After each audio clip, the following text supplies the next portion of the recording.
ime Igbo ndị ọma njem na-ekene m n'ụbọchị nke taa. Biko ịma na kemgbe a na-ada akwa ọkụkọ adọrọgbada ka jeneretọ na-ekwela start. Nna anyị ukwu bụ Daddy G.O. Mathias Replied Gospel Truth ọpụtabekwu okwu, o wee sị ka ọ pụta tata wee kwuo okwu gbasara ihe na-esere akwa ọkụkọ na ehi ya nwoke o mere ọgwụ wee hafee ịrụ ọrụ. Ọ jụkwa na ọma refund nọ n'ime ya wee kụọ ya ahụ gwogwo. So anyị ga-ege ya ntị n'onu ka anyị n'ihe okwu, mana echefukwana ka ị sọskraịbụ ọrụ sọskraịbụ, kọmentị, like ya ma ọnụ notifikeshọn gị. Ngwa gee nụ ntị kunu ihe nna ya ukwu kwuru. Ya Igbo be anyị mma mmanụ nke echi ya zelu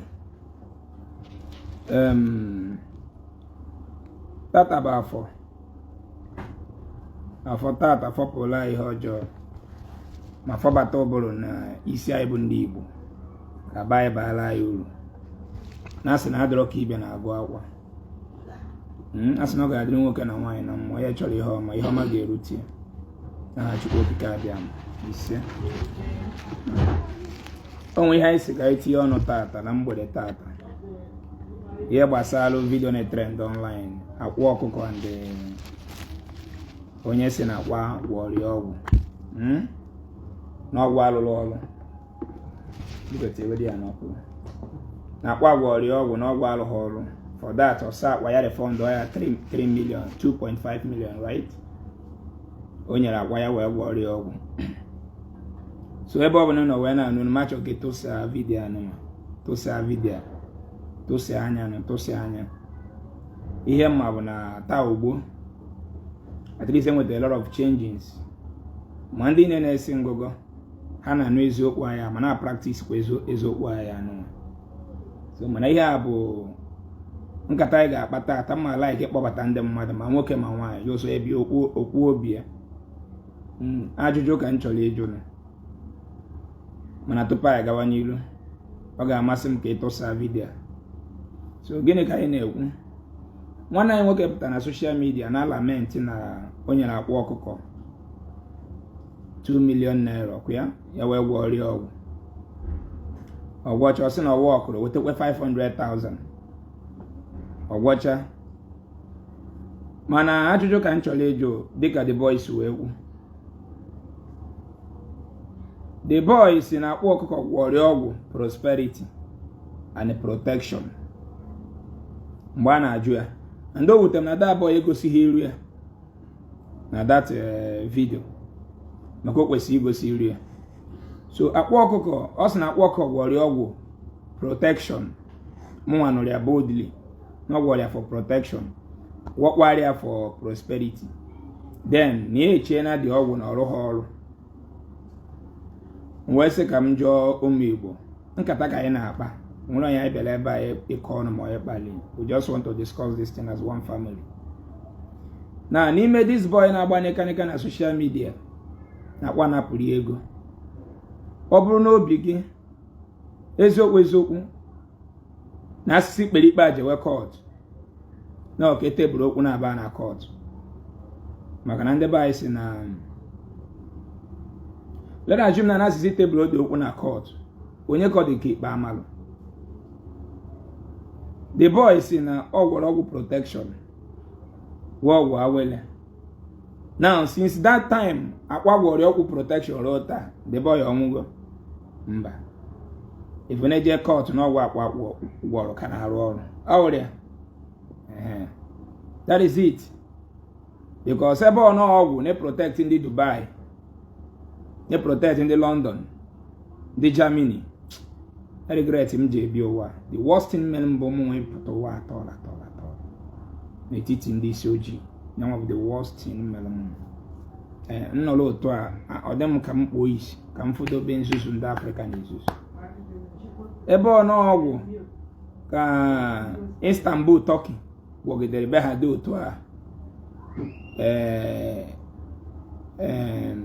South Korea ji ọgwụ gwọgide ọgwụ nwee protection. Ọgwụ ka Russia ji wee chụwa Ukraine wee tinye protection.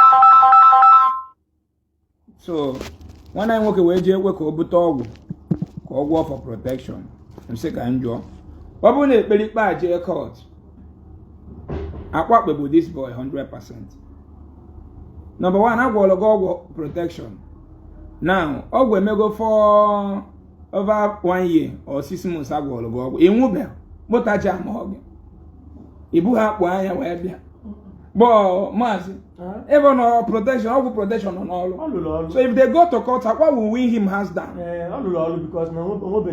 Enwebe ihe mee gị nụ ọgwụ na protect gị. Yes, go to court akwa will win your hands down. Hetago since ọgwụ ọlụgụ ọgwụ awele ọ need enweta ego inwetabara 20 naira 100 naira oke ịchọ ije lalụ ka akpọ ozugbo akwa gwa gị na nwee mee ya nwa ọgwụ awele wee nwee ego. So now mba let us just face reality.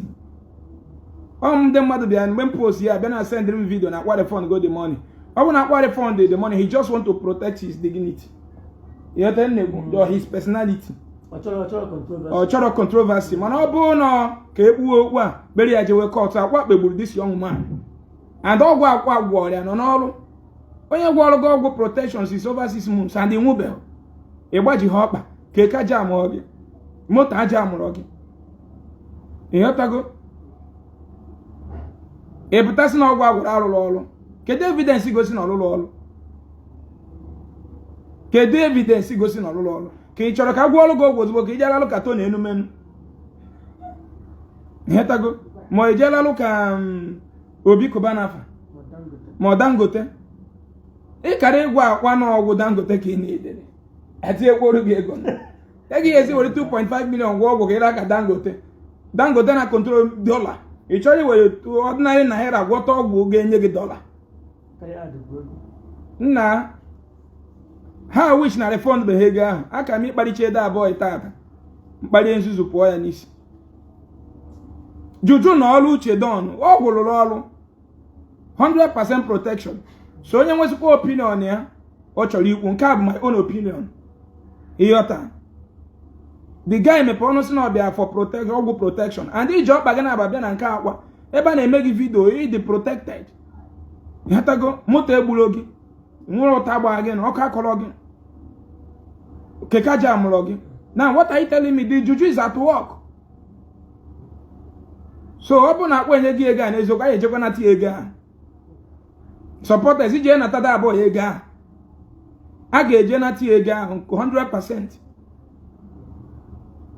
So onwe onye chọrọ ikwu obi ya inwe gị send video request ọ bụ na ị chọrọ ịkpọ na phone wee tinye nke gị ịmana ga-akpọ 080 09080 3279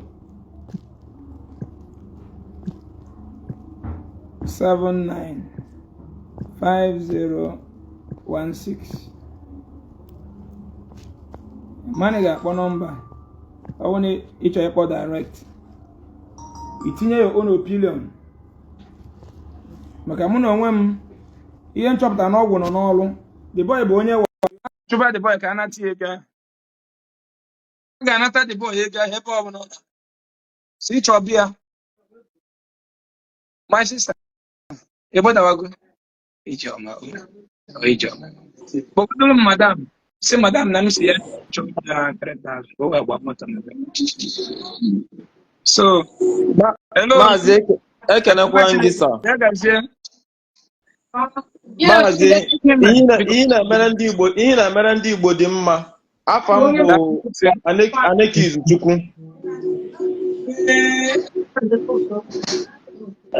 Hello? Hello, Maazị. 5,000. Hello, Maazị. Maazị Nwachineke. Ka ime? Adị m mma. Afa m bụ Anekiz Chukwu. Abụ m onye Umabi n'Enugu steeti. Daalụ na mde ka imerụ. Nsogbu adị anyị ekene Chukwu oke nọ n'ọrụ. Daalụ. So ihe anyị na-ekwu nwanne anyị nwoke gwọrọ ọgwụ 2.5 million for protection. Wee kwụsị nyechi ya ego. And since gwọrọ ọgwụ ahụ ọkụ akọbeghị ọgbajighị ọkpa moto egbughị eyatago asụghị ya mma ọnọdụ ọgwụ anọghọ n'ọrụ kedu opinion gị kedu ị chọrọ ikwu na dị okwu ihe m chọrọ ikwu bụ mgbe ebido efolo m the issue of ma mgbe ebido okwu asị m na ke ka mmadụ ga-esi wee wefute ego about 2.something million ka obi jiri wee gwọ ọgwụ for protection ihe ndị be anyị na-akpọ bụ the boy dị Igbo ọgwụ nọ n'ọrụ since ịgwọ protection ịgwọrọ ọgwụ protection Igbo bụ agbahụ gị egbe ị na-aga n'ụzọ moto egbughị ohu so ndị ihe na-anyọla onyo si na gịnị sharifond ọrụ ego back.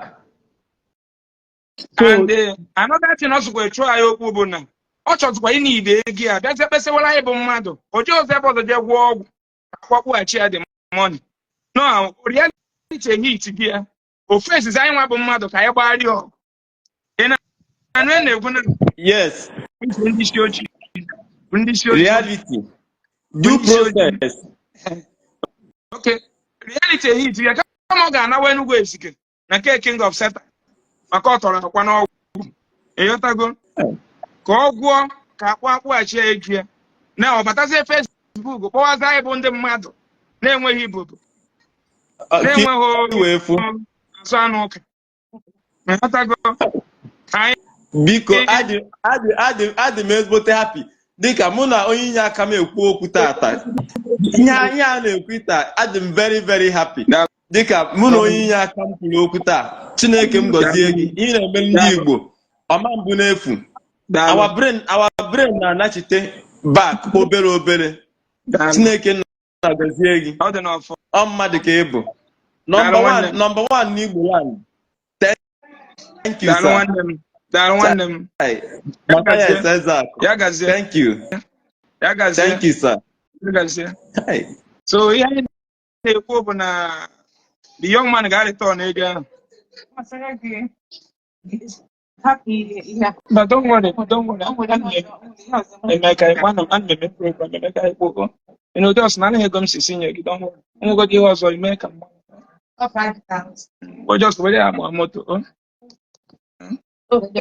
Nsogbu adị. So ihe anyị na-ekwu bụ gịnị na the boy ga-refund ego a back to akwa ọ bụrụ eziokwu na akwa refund go the money biko mechiere m ụzọ bụrụ m dị mkpọtụ bịa si mechiere m ụzọ mechikwa nke ọzọ.